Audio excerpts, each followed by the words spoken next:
All right, let's dive right into this explainer. Picture this. We are stepping back in time, over 130 years ago, right into the bustling halls of a massive colonial-era institution.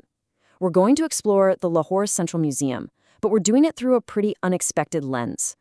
We're looking at its annual bureaucratic report from the year 1891 to 1892, submitted by none other than curator J.L. Kipling. Now, I know what you're thinking. A bureaucratic report sounds incredibly dry and dusty, right? But actually, this thing is a vibrant time capsule. It reveals massive crowds, some truly bizarre donations, meticulous accounting, and honestly, a surprisingly modern philosophy about what the true purpose of a cultural institution should be. 227,099. That is the total number of visitors who walked through the museum's turnstiles in just a single year. We're talking about 1891 to 1892 here. So this wasn't some quiet, dusty, overlooked room. It was a massively popular public attraction. To put that into perspective, the report points out that this was a huge increase of over 43,000 visitors from just the previous year alone. That averages out to about 622 people passing through those doors every single day. Section 1. Welcome to Lahore Museum, a year of crowds. The sheer contrast in daily life at the museum is just fascinating. The report meticulously logs the ebb and flow of the public, day by day. On the absolute busiest day of the year, March 28th, during the Chirangan Mela, a staggering 4,251 visitors flooded the halls in a single day. I mean, imagine the sheer chaos and the energy of a crowd that size. Now, compare that to the quietest day they recorded. It was a sleepy Sunday on November 15th, where only 91 people passed the turnstile. Seeing this data instantly makes the 1891 attendance feel so much more relatable and human. And you know what's crazy? Despite those massive, chaotic crowds, curator Kipling included this really charming observation in the report. He wrote, "There is no fault to be found with the conduct of the public. No thefts have occurred, and no damage, willful or accidental, has been done."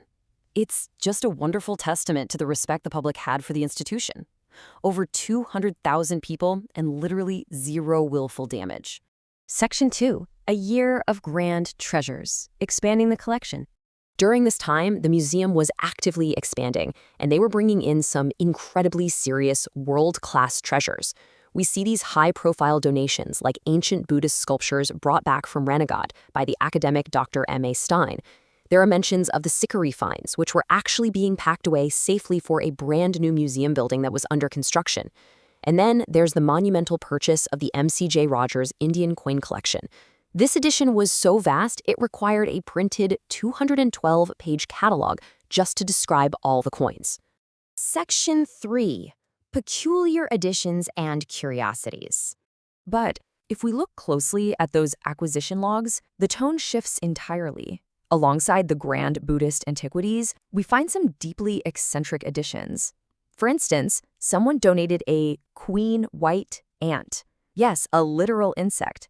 And down in the purchase ledger, the museum spent 4 annas on imitation jewelry of Kabul. It really highlights the eclectic, almost slice-of-life reality of colonial collecting. Natural curiosities and cheap, everyday items were cataloged with the exact same bureaucratic rigor as priceless historical artifacts. And this page right here brilliantly illustrates that exact point. If you look at the original presentations list, down at item number 25, we have Dr. M.A. Stein's profound donation, collection of Buddhist sculptures from Ranaghat. But then just 3 lines down at item 28 is his other donation, the queen white ant. It's this beautifully funny contrast recorded forever right there on the official government ledger. You literally have profound ancient history sitting right next to a bug. Section 4. The art sales paradox, a surprising success. So back then, the museum ran an art sale room. Think of it essentially like a 19th century gift shop, where tourists could buy local art and crafts. But check out these numbers. The previous year brought in over 9,221 rupees. This year, only 3,928 rupees. Sales literally dropped by more than half.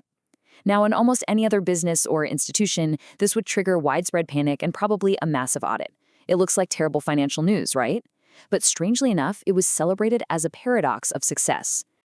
The report actually breaks down the reasons for this dramatic drop, and it perfectly explains that paradox. First, a large English importing firm retired from the business. Second, and this is the most important one, local independent shops had opened up in Lahore, selling Indian goods, bypassing the museum entirely. On top of that, local traveling traders, known as periwalas or boxwalas, were freely using the designs from the Lahore School of Art and the museum to make their own items. They were completely cutting the museum out of the loop and selling directly to the tourists. So the crucial question is, how did the government react to this? Did they crack down on the locals for stealing their designs? Not at all. In the authoritative remarks at the very end of the report, the lieutenant governor declared this drop a massive victory. He stated, quote, "The main object was to stimulate the provincial trade in artwares. This is quite satisfactory." You see, the museum had successfully introduced exporting firms directly to Punjab workmen. The museum's true goal was never to hoard retail profits, it was to empower the local economy and push customers directly to the local artisans. By losing money, they actually proved their cultural mission was working. Section 5, the Museum Financial Books, Balancing the Accounts. It is so fascinating to juxtapose these two sides of colonial administration. On one hand, we have the incredibly messy, granular ledger. The curator is in there tracking absolute pennies, recording 128 rupees spent on, quote, nails, tacks, hinges, glue, gum, cloths, naphthalene, spirits, coolies, string, paints, oil, matches, turpentine. Every single matchstick is accounted for. But then, on the other hand, you have the sweeping, big-picture summary from the lieutenant governor, focusing purely on broad cultural and economic impact. And speaking of that big picture impact, despite all that careful penny pinching on everyday supplies like glue and string, the government didn't hesitate for a second when it came to preserving history. They confidently authorized a staggering 12,000 rupees for the purchase of Mr. C.J. Rogers' collection of Indian coins. The government's remarks explicitly highlight this decision, calling it, quote, the principal event of the year in the history of the museum. They didn't view this 12,000 rupees as a sunk cost or some annoying administrative burden. They saw it as a defining cultural investment that cemented the Lahore Museum's legacy as possessing the most complete and valuable collection of Indian coins in the world at that time. Section 6, a lasting cultural impact. So I want to leave you with this final provocative thought. Does a museum's true success lie in its own internal profits or in the local economy and culture that it inspires? The leadership of the Lahore Museum back in 1891 understood something truly profound. They knew that their greatest achievement wasn't the revenue sitting in their cash register, but the fact that local artisans were thriving because of the museum's existence. It's an incredible piece of foresight, and it challenges us to rethink the real purpose of our cultural institutions, even today. Thank you so much for joining me to explore this awesome slice of history.